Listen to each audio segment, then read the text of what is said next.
AI লাইভৰ জৰিয়তে ভিন্নজনৰ শুভ নৱবৰ্ষ। উত্থান পতন হাঁহি কান্দোনৰ মাজেৰে বিদায় মাগিলে ২০২৪ বৰ্ষই। ৰঙীন সপোন লৈ গা জোকাৰি ধৰাত ভূমিষ্ঠ হ'ল বাস্তৱৰ নিয়ন্তা ২০২৫। আমি আশা কৰিম ২০২৫ সকলোৰে বাবে হওক আশা পূৰণৰ বৰ্ষ। এআই লাইভৰ জৰিয়তে আগবঢ়াম ভিন্নজনৰ অনুভূতি। সদৌ অসম ছাত্ৰ সন্থাৰ উপ সভাপতি খনীন্দ্ৰ ৰাজবংশী, অসম সংখ্যালঘু সংগ্ৰাম পৰিষদৰ সভাপতি মহম্মদ আলী খলিফা, যুৱ সমাজসেৱী বনমালী শৰ্মা, সদৌ অসম সংখ্যালঘু ছাত্ৰ ইউনিয়নৰ মুখ্য উপদেষ্টা আইনুদ্দিন আহমেদ, অসম কেওট সন্মিলনৰ কাৰ্যকৰী সভাপতি কেশৱ চহৰীয়া আৰু সুলেখক তথা জ্যেষ্ঠ সাংবাদিক এম হাফিজ আলীৰ নৱবৰ্ষ বাৰ্তা চাওক আৰু শুনক। News desk AIN live. নমস্কাৰ। ANI ডিজিটেল চেনেলৰ জৰিয়তে সমূহ অসমবাসীৰ ৰাইজলৈকে নৱবৰ্ষৰ ওলগ আৰু শুভেচ্ছা জ্ঞাপন কৰিছোঁ। আৰু ANI ডিজিটেল চেনেলটোৱে সংবাদ ক্ষেত্ৰখনত যিধৰণে তেওঁলোকে যাত্ৰা কৰিছে, এই যাত্ৰালৈকে আমি ওলগ জনাইছোঁ, আদৰণি জনাইছোঁ আৰু তেওঁলোকৰ সমূহ পৰিয়ালটোলৈ আমাৰ শুভেচ্ছা জ্ঞাপন কৰিছোঁ। আৰু আমি আশা কৰিম ANI নামৰ ডিজিটেল চেনেলটোৱে সমাজৰ প্ৰতিটো স্তৰৰ তেওঁলোকে বা বাতৰিসমূহ প্ৰকাশ কৰি সমাজৰ অভাৱ অভিযোগসমূহ যাতে প্ৰকাশ কৰি এক জনমত সৃষ্টি কৰিব পাৰে আৰু সাংবাদিকতাৰ ক্ষেত্ৰখনত বা সংবাদ মাধ্যমত যাতে তেওঁলোকে সাৱলীলভাৱে যাত্ৰা কৰিব পাৰে, নিষ্ঠাৰ সততাৰ কাম কৰি জনসাধাৰণৰ যিসমূহ অভাৱ অভিযোগসমূহ আছে, সমস্যাৱলীসমূহ আছে, এই সমস্যাৱলী অভাৱ অভিযোগসমূহ যাতে জনমত সৃষ্টি কৰি যাতে এটা আমূল পৰিৱৰ্তনৰ দিশেৰে তেওঁলোকে গতি কৰিব পাৰে, এই শুভক্ষণত এই কথাখিনিকে আশা ৰাখিছোঁ। আৰু ANIৰ ওপৰত আমাৰ গভীৰ আস্থা আছে আৰু তেওঁলোকে সমাজৰ প্ৰতিটো স্তৰৰ ছাত্ৰ ছাত্ৰীৰ সমস্যা হওক, সাধাৰণ জনগণৰ হওক আৰু সমাজৰ প্ৰতিটো ক্ষেত্ৰতে হওক, বিশেষকৈ ক্ৰীড়া সংস্কৃতিৰ ক্ষেত্ৰৰ পৰাই হওক বা ক্ৰীড়া ক্ষেত্ৰৰ পৰাই হওক, সামগ্ৰিকভাৱে প্ৰতিটো ক্ষেত্ৰতে তেওঁলোকে যাতে সাৱলীলভাৱে নিষ্ঠাৰ সততাৰ কাম কাজ কৰি যাব পাৰে, তাৰ কাৰণে আমি শুভক্ষণত ANI পৰিয়াললৈকে আমি শুভকামনা জ্ঞাপন কৰিছোঁ। আৰু পুনৰবাৰ আমি সদৌ অসম ছাত্ৰ সন্থাৰ হৈও ANI বৃহত্তৰ যি পৰিয়াল আছে, পৰিয়ালটোলৈকে এই নৱবৰ্ষৰ ওলগ আৰু শুভকামনা জ্ঞাপন কৰিছোঁ। আৰু আমি আশা ৰাখিম আগন্তুক সময়ত ANI ডিজিটেল চেনেলটোৱে অসমৰ সাংবাদিকতাৰ ক্ষেত্ৰত বা অসমৰ সংবাদ জগতত এটা ফুটাতৰা হৈ থিয় দিব পাৰিব আৰু ANIটো যাতে আমাৰ অসমৰ ৰাইজৰ চেনেল হৈ পৰে, মানুহৰ মনৰ চেনেল হৈ পৰে, মানুহৰ যাতে মন জয় কৰিব পাৰে, এই কথাখিনি আমি আশা কৰিছোঁ এই সময়খনত। আৰু পুনৰবাৰ তেওঁলোকৰ বৃহৎ পৰিয়ালটোলৈকে সদৌ অসম ছাত্ৰ সন্থাৰ হৈ আমি আমাৰ শুভকামনা জ্ঞাপন কৰিছোঁ। সদৌ অসমবাসী ৰাইজলৈ অসম সংখ্যালঘু সংগ্ৰাম পৰিষদৰ তৰফৰ পৰা নৱবৰ্ষৰ শুভেচ্ছা জ্ঞাপন কৰিছোঁ। লগতে আগতীয়াকৈ মাঘ বিহু অৰ্থাৎ ভোগালী বিহুৰ শুভেচ্ছা জ্ঞাপন কৰিছোঁ। আজি আপোনালোকে যিটো নতুন চেনেলৰ কথা কৈছে, সেই চেনেলটো আমি দীৰ্ঘায়িত কৰিছোঁ AIN।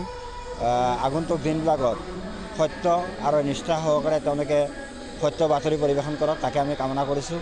যাতে যিহেতু সংবাদ জগতক গণতন্ত্ৰৰ চতুৰ্থ স্তম্ভ বুলি কোৱা হয়, এই কথাটো যদিও কোনো ক'তো লিখা নাই, সাংবিধানিকভাৱে ক'তো লিখা নাই বা ক'তো হেৰি কৰা নাই, খোদিত কৰা নাই, তথাপি তেওঁলোকৰ যি ভূমিকা, তেওঁলোকৰ যি কৰ্মনিষ্ঠা, এই ক্ষেত্ৰত আমি অনাশাৰে মানি ল'ব পাৰি যে আচলতে সংবাদ জগত গণতন্ত্ৰৰ চতুৰ্থ স্তম্ভ। তাৰ লগতে মই সংযোগ কৰি কওঁ, অকল চতুৰ্থ স্তম্ভ নহয়, গণতন্ত্ৰৰ আচলতে ৰাজহাড়ডালেই হৈছে তোমাৰ সংবাদ জগত। কাৰণ সংবাদ জগতে যদি সঠিক দিশ নিৰ্দেশনা নিদিয়ে, তেনেহ'লে গণতন্ত্ৰ সুস্থভাৱে চলাটো কোনোপধ্যেই সম্ভৱ নহয়।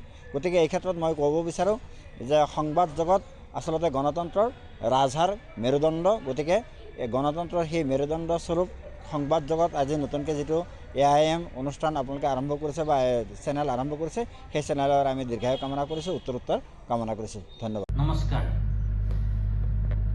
AIN লাইভৰ সমূহ কৰ্মকৰ্তাক শুভেচ্ছা তথা কৃতজ্ঞতা জ্ঞাপন কৰিছোঁ। তেখেতসকলৰ জৰিয়তে সমাজৰ প্ৰতিটো দৃষ্টিভংগী ৰাইজৰ মাজলৈ নিব পৰাকৈ এক সুদূৰ প্ৰসাৰী প্ৰচেষ্টা অব্যাহত থাকিব বুলি মই আশা ব্যক্ত কৰিছোঁ। লগতে AIN লাইভৰ সমূহ কৰ্মকৰ্তা তথা চিপাঝাৰবাসী ৰাইজলৈ তথা দৰংবাসী ৰাইজলৈ মই ইংৰাজী নৱবৰ্ষৰ ওলগ জনোৱাৰ লগতেই আগন্তুক ভোগালী বিহুৰ শুভাশীষ জ্ঞাপন কৰিছোঁ। ধন্যবাদ। নৱবৰ্ষৰ আমি শুভেচ্ছা জ্ঞাপন কৰিছোঁ আটাইলৈ। সকলোৰে বাকী সময়ছোৱা সুখময় হওক, শান্তিপূৰ্ণ হওক আৰু আমাৰ যি ঐক্য সংহতি, যি সাতাম পুৰুষীয়া যি সমন্বয়, ভাতৃত্ববোধ, এয়া যাতে অটুট থাকে। আমি বিভিন্ন ৰাজনৈতিক দল, সংগঠন, মতাদৰ্শৰ ব্যক্তি আছে, তাৰ মাজতে আমি ঐক্য আৰু সংহতি আৰু ভাতৃত্ববোধেৰে যাতে আমি অনাগত দিনত চলিব পাৰোঁ, তাৰে কামনা কৰিছোঁ এই নৱবৰ্ষৰ জৰিয়তে। লগতে AIN লাইভ যিটো নিউজ চেনেল হ'ব বিচাৰিছে বা এই চেনেলটোক আমি আমাৰ তৰফৰ পৰা আন্তৰিকভাৱে অভিনন্দন তথা শুভেচ্ছা জ্ঞাপন কৰিছোঁ, যাতে এই সংবাদ গোষ্ঠীটোৱে অনাগত দিনত অসমৰ সংবাদ জগতত বা ভাৰতৰ সংবাদ জগতত তেখেতসকলে যাতে সত্যনিষ্ঠা বাতৰি পৰিৱেশন কৰি সমাজৰ যিসমূহ খবৰে জনগণক উপকৃত কৰিব, যিসমূহ খবৰৰ দ্বাৰাই বিভিন্ন মুখাবিন্দা ব্যক্তিৰ মুখা খুলিব, তেনেকুৱা ধৰণৰ সংবাদ যাতে পৰিৱেশন কৰে তাক আমি তাৰ কামনা কৰিছোঁ। আৰু পুনৰবাৰ এই সংবাদ চেনেলটিক আমি আমাৰ তৰফৰ পৰা অভিনন্দন শুভেচ্ছা জ্ঞাপন কৰিছোঁ আৰু সদৌতিলৈ নৱবৰ্ষৰ শুভেচ্ছা জ্ঞাপন কৰিছোঁ। নমস্কাৰ, মই প্ৰথমেই আপোনালোকৰ চেনেলৰ জৰিয়তে আমাৰ দেশবাসীলৈকে নতুন বছৰৰ শুভেচ্ছা দিলোঁ, লগতে ভোগালী বিহুৰ শুভেচ্ছা দিলোঁ। আৰু আমাৰ সদৌ অসম ক্ৰীড়া সন্মিলনৰ ফালৰ পৰাও আমি দেশবাসীলৈ শুভেচ্ছা যাচিছোঁ। বিগত 2024 বছৰটিত বিভিন্ন ঘাট প্ৰতিঘাত আৰু অভাৱ অসুবিধাৰে যদিও দেশৰ ৰাজনীতি চলি গ'ল, আমি এতিয়া ভাবিছোঁ যে আগন্তুক বৰ্ষত আমাৰ দেশৰ ৰাজনীতি সুস্থিৰ হওক, আমাৰ অৰ্থনৈতিক দিশটোত যথেষ্ট উন্নত হওক, আৰু তাৰ পিছতে যিখিনি আমাৰ ছাত্ৰ ছাত্ৰী বিদ্যা শিক্ষা লৈ আছে তেওঁলোকে সুন্দৰভাৱে পঢ়া শুনাত আগবাঢ়ি যাওক। বিগত বছৰটোত আমি দেখিছিলোঁ যে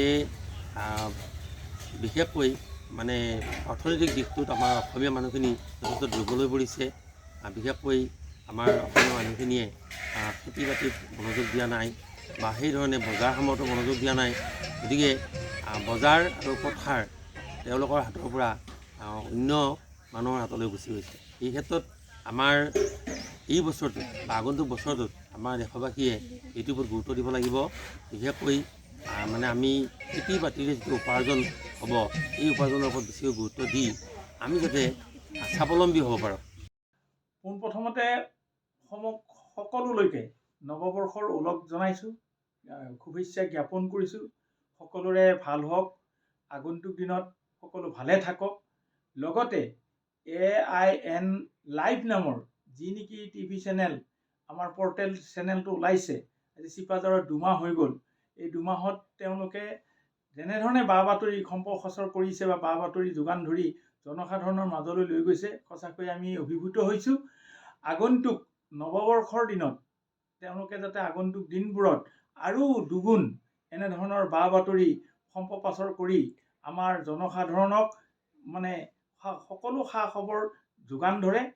আৰু তেওঁলোকলৈ এই চেগতে তেওঁলোকলৈও কি থাকিলে নৱবৰ্ষৰ ওলগ জনালোঁ, তেওঁলোকৰ কৰ্মকৰ্তা সকলোলৈ নৱবৰ্ষৰ ওলগ জনাইছোঁ। ধন্যবাদ। যিকোনো খবৰ আৰু বিজ্ঞাপনৰ বাবে যোগাযোগ কৰক 7896121996, লগতে 7002537271 আৰু 9854011916।